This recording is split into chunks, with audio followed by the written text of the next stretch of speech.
Hey guys, it's Jen, and today we get to look into the Mists of Pandaria Beta's Mogu'Shan Palace dungeon. It's going to be exciting. I hope you guys like it.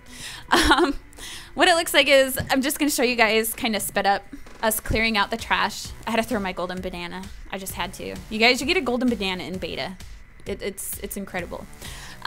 So what it looks like is the trash is really easy right now. On normal especially, I really don't think they're really going to do much with these guys. They look really neat though. Like I'm liking like the little stone dogs and everything. It looks really pretty. And the hallways, of course, the hallways are gorgeous if you guys look around. Like this is a really pretty dungeon and I really like it. But yeah, once we clear out this trash, it's super easy, super quick. You come up to the first boss, which is basically like an event. It's called the Trial of the King, and a little bit of back history on it is that there are 3 clans that have journeyed to the palace vying to prove their worth to the king. So these Mogu factions are bitter rivalries. Violence threatens to flood into the palatial grounds unless the bickering clans can find a way to test their strength without turning on each other. And it just so happens that your party is the way that they are going to test their strength. So with the first faction, you have Kwai the Brute and his pet Mushiba. Kwai himself, he doesn't really do much. He has an ability called Shockwave, which will basically send a shockwave along the ground in front of him, and it'll launch players into the air. All it really does, again, is you just suffer physical damage based on how far you fall. Tanks are really the only ones that should be looking out for this. I guess if you're melee, just make sure you're not in front of them because it's a little frontal cone, if you guys could see the animation there. What you guys do want to look out for, though, is his pet Mushiba.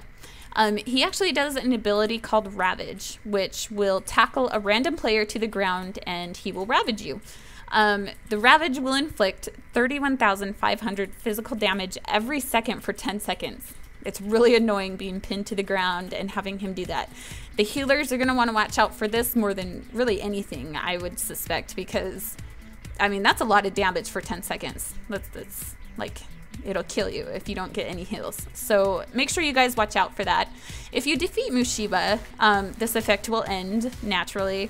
You know, we weren't really too concerned with that. What it looked like to us is that Mushiba was possibly tauntable. I have heard in other dungeons from tanks saying that he's not tauntable. So that's kind of up in the air. If you guys have any information on that, you tanks out there, maybe you could leave a comment and let us know if that's true or not.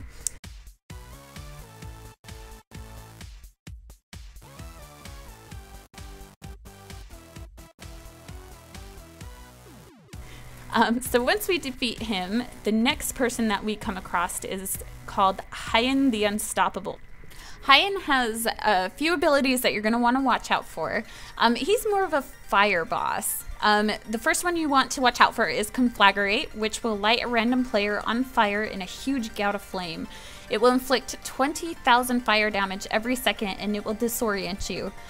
When this ends, the flames will actually jump to a nearby creature. And they say creature because it'll actually jump to like any of the ads that you see just around the event here.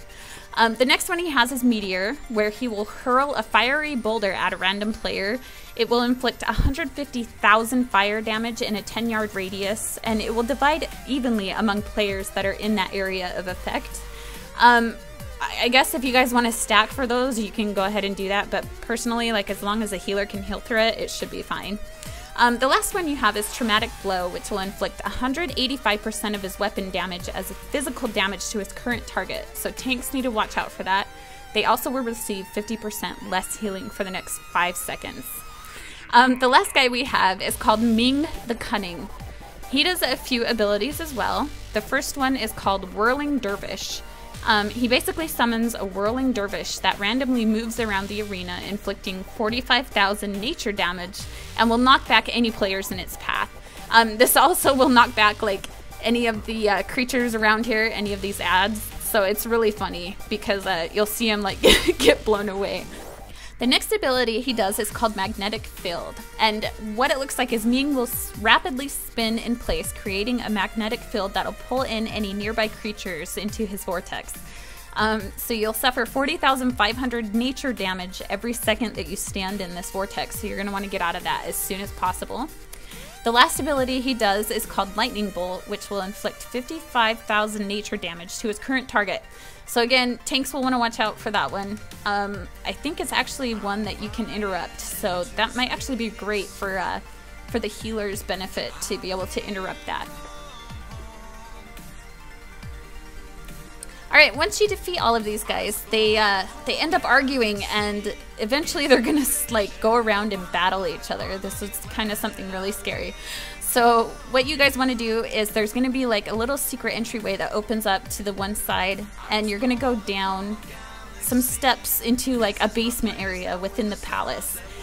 This is where you come across a lot of ads called the Sarok. If you look at like the whole Pandaria lore and that kind of stuff, the Sarok was created by the Mogu, and they're bad guys. They're not very good at all. I went ahead and sped this up as well, but the Sark that you come across here, you want to pay attention to their abilities, because when you come to this next boss, a lot of these ads are going to be part of the boss fight, and those abilities are going to play into this boss fight as well.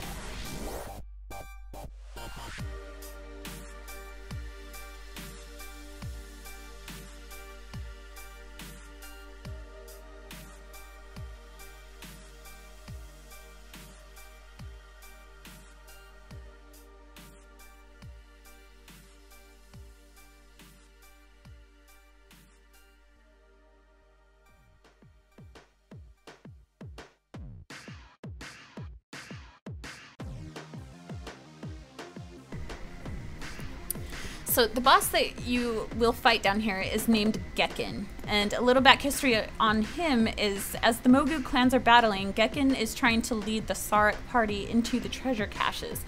So he's trying to steal all the golds and all the loots before the Mogu really know what's going on.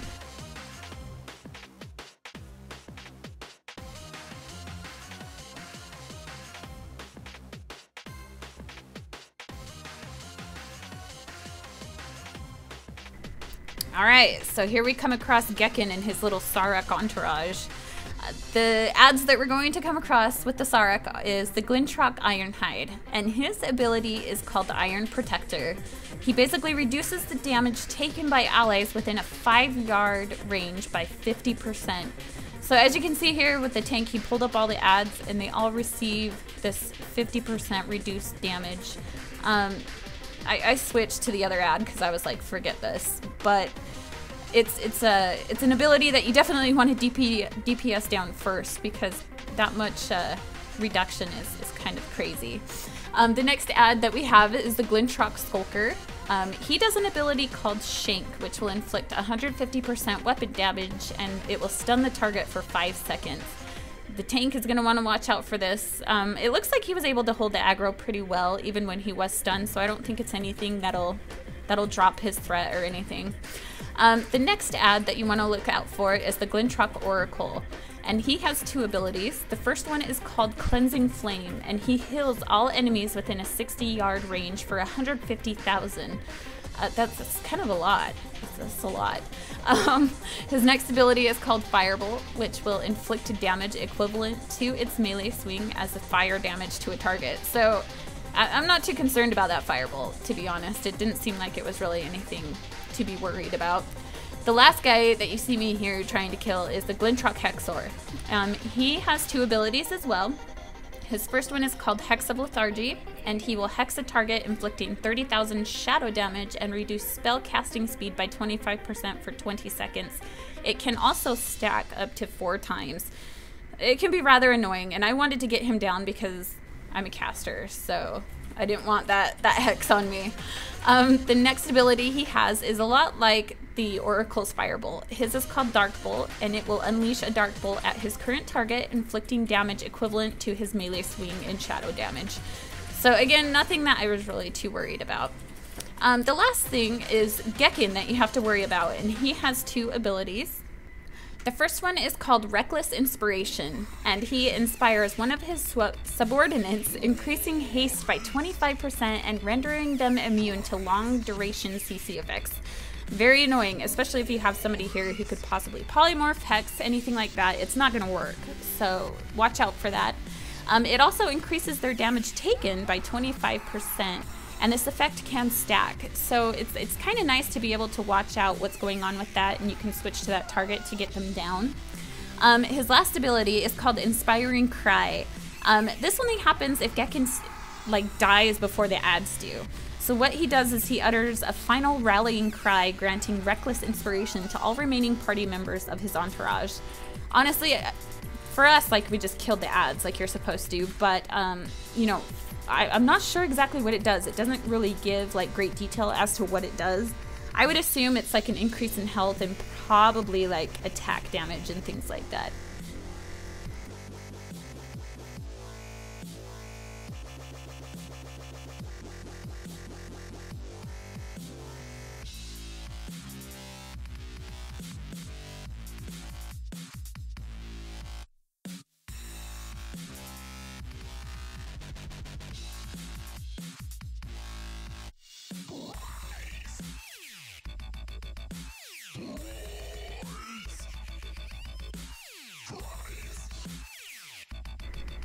And once we kill him, we get to go through this little entryway to an elevator. You guys, during beta, like on normal mode, before like you could reach level 90 and all that stuff, this elevator was broken, and it was the most ridiculous thing ever, having to try to like jump for it to like catch you. And then it wouldn't come up to the very top here. It would like stop, and you literally had to like leap and hope that you made it up here. And so many times people would leap and fall and die. It was really ridiculous. I'm glad they fixed it, and I'm glad that I can show you guys this without it being like completely broken. So here we are, we're on our way up to the last boss, and we're just kind of clearing out these ads. These ads, again, nothing really to be worried about. The little fire dudes do this kind of funny thing where they'll choose somebody and kind of shoot you up in this little fire damage thing. Again, it wasn't really too much damage. I would assume that it might actually be a little more serious on heroic mode, but we'll have to wait, and maybe I can show you guys here soon with that, because they just opened heroic modes and it's really exciting. So here we are at the last boss. His name is Zin the Weapon Master. He basically is the king of this palace, and all Mogu weaponry obeys his every command. This king is more than willing to demonstrate his deadly skills to anyone who questions his right to rule Pandaria. So you gotta battle him and tell him that he can't rule these weapons because they're just too crazy.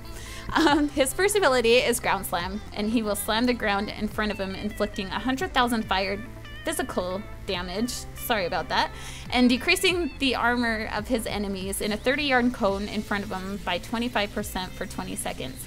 This can stack, so the tanks are going to want to watch out for that. Once you see that little animation on the ground, get out of the way, because that's not going to be fun if you have that stacking debuff. The next ability he has is called Circle of Flame, and he can animate a staff from his arsenal. This staff will circle a random enemy in a flame and detonates once the circle is complete. The explosion will inflict 80,000 fire damage and will knock enemies up into the air. That's not good either. Watch out for that, because healers are really going to hate you if you're taking that. His next ability is called Inciting Roar. He cries out a bellowing roar, activating the arsenal of his choice and inflicting 50,000 damage to all enemies. His next ability he can do, that you guys can see here in these little whirlwinding craziness, is called Whirlwinding Axes. These axes inflict 60,000 physical damage every half second to those caught in its path, so you're really going to want to watch out for those as well.